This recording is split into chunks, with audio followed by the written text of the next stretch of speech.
Occupational English Test. Practice Test 1. Listening Test. This test has 3 parts. In each part, you'll hear a number of different extracts. At the start of each extract, you'll hear this sound. You'll have time to read the questions before you hear each extract, and you'll hear each extract once only. Complete your answers as you listen. At the end of the test, you'll have 2 minutes to check your answers. Part A. In this part of the test, you'll hear 2 different extracts. In each extract, a health professional is talking to a patient. For questions 1 to 24, complete the notes with information you hear. Now look at the notes for extract 1.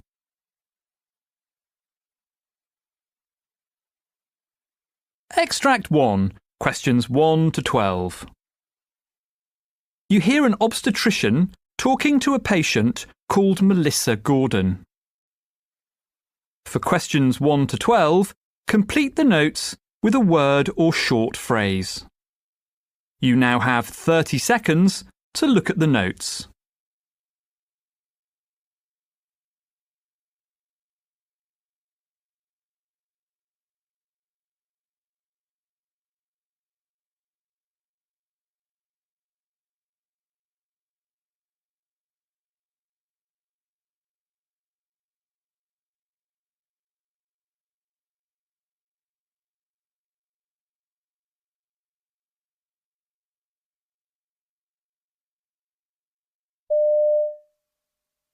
So this first meeting, Mrs. Gordon, is mainly a chance for you and I to get to know each other. I'll ask about your medical history, and this is also an opportunity for you to ask me any questions that you've got at this point. Sure. So some background. What kind of work do you do? I have a job at an engineering company. I'm a computer programmer. I currently do 4 days a week, but I hope to reduce that to 3 after my maternity leave. Ah, excellent. So tell me about your medical health. Do you have any conditions I should know about? Well, I have asthma attacks, but they don't happen often. I lost about 10 kilos and that certainly helped. I have an inhaler, but I hardly ever use it. Oh, I should also let you know that I come out in terrible hives if I take penicillin, but not other things. I'm fine if I eat nuts, for example. I have a fairly healthy lifestyle. I'm a vegetarian and I've never smoked. Good. I'm afraid I don't go to the gym or anything, but I walk to work and generally keep active. Oh, that's good. So this is your first pregnancy? No, I have a daughter called Ella. She's 3 now. Ah, and did everything go smoothly that time? There were no major problems during the pregnancy itself, but it took me quite a time to fall pregnant the first time. After having various tests, I was given some fertility drugs. Oh, what were they called? It's on the tip of my tongue. Never mind, it'll come back to me. This time, though, I didn't need any help. Oh, it's no problem. What about labour last time round? Oh, that was a nightmare. Though everything, thank goodness, worked out in the end. It was a breech birth. It looked as if I might have to have a caesarean, and I really didn't want that. I was pleased I managed without an epidural, too. They had to use forceps to get Ella out, but I didn't need any stitches, so that was okay. Unfortunately, though, I had some difficulties after the birth too. I was desperate to start breastfeeding, but that didn't work out. At least not until I was given some guidance by the midwife. OK. So can I ask you about the baby's father? Sure. That's my husband, Paul. There's something in his family history that I should tell you about, I think. His grandfather and father both had epilepsy, though he hasn't developed it himself. I'm not sure if that means his children have a greater chance of having it or not. Oh, also, he has a child from his first marriage, and she has Down syndrome, so he gets a bit anxious when I'm pregnant. Oh, well, that's understandable, of course. We can discuss various testing options if you like. You might want to consider amniocentesis, for example. But that carries a risk of miscarriage, doesn't it? I don't want to go for that. I've heard about another test called CVS. Is that something to consider? Well, it's certainly an option. However, that procedure, in fact, also carries a small increase in the risk of miscarriage. And you'd need to come to a decision fairly soon because it's normally carried out between weeks 10 and 12 of the pregnancy. Well, I can tell you straight away that if there's more risk, then I wouldn't consider it. I know my husband will feel the same. Well, that's fair enough. So, is there anything else you'd like to ask me about today? Nothing urgent. But it'd be good to know more about how to get siblings ready for a new addition to the family. I want to make sure Ella doesn't feel threatened or replaced or anything. Well, there's a leaflet that many parents find helpful. Here we are. Have a look through that. Oh, thanks, that's great. I'm sure I'll have lots more questions at our next meeting.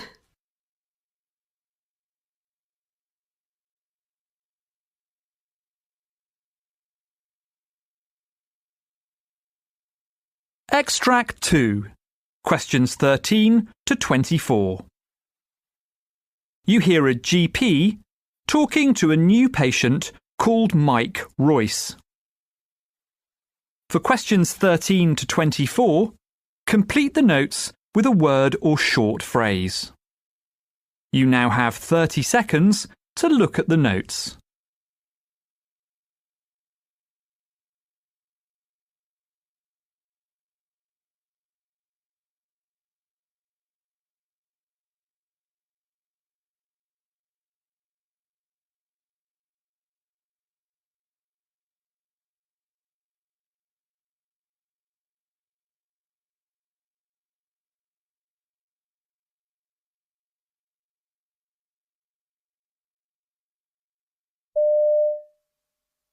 Hello?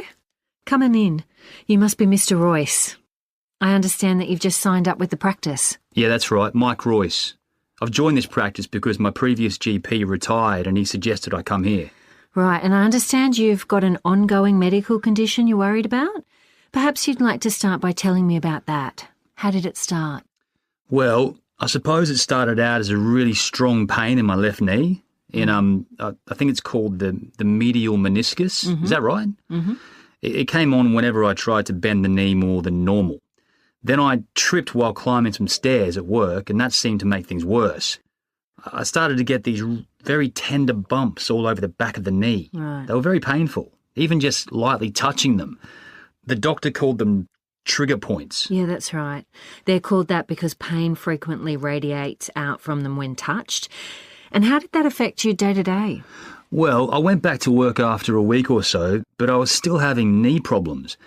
I couldn't really squat properly or climb ladders. That's important in my job. I'm a painter, and I'm always having to get into awkward positions. Anyway, I kept going back to my old GP explaining that I still had severe pain whenever I tried to bend my knee. He gave me all these exercises to do, and I tried doing them. I really did. I made sure I did gentle stretches before I did anything more energetic, everything really. I tried resting like he told me. I used ice packs when it got sore, but nothing really worked. Right, I see. But then the doctor decided I might be suffering from tendinitis, so he sent me for some rehab work in the hospital. That actually did seem to work, at least at first. But I'm guessing not for long. Right, the problem came back. I kept telling the doctor that my knee still wasn't healed, but it was actually my physiotherapist in the hospital rather than my old GP who noticed that something was wrong with my muscles. He wouldn't say what it was, but I knew something was up. He was doing myofascial release on my hamstrings, and I was in agony. Right, so did you go back to your GP? I did, but he didn't know what I should do about it, so I left feeling completely fed up. That's one of the reasons I decided to come here. Okay. I just feel like nobody's taking this seriously. I think it's affected my life in lots of other ways too. The worry's given me insomnia, for one thing. I don't think I have actual depression, but I certainly suffer from constant anxiety about when it's going to flare up. Is there anything that you're particularly worried you might have? Well, I've researched this pain I'm getting. To be honest, I'm convinced I've got fibromyalgia, not just some simple muscle problem, because I fit most of the symptoms, and I've had pain absolutely everywhere.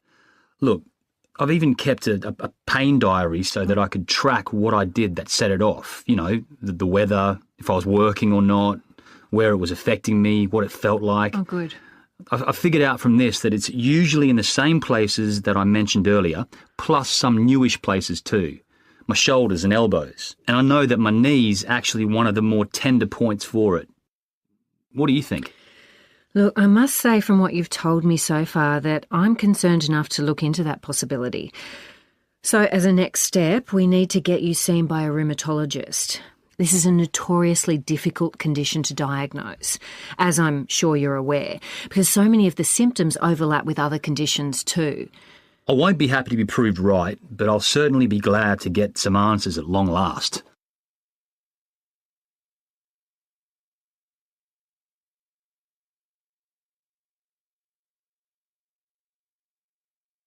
That is the end of Part A. Now look at Part B.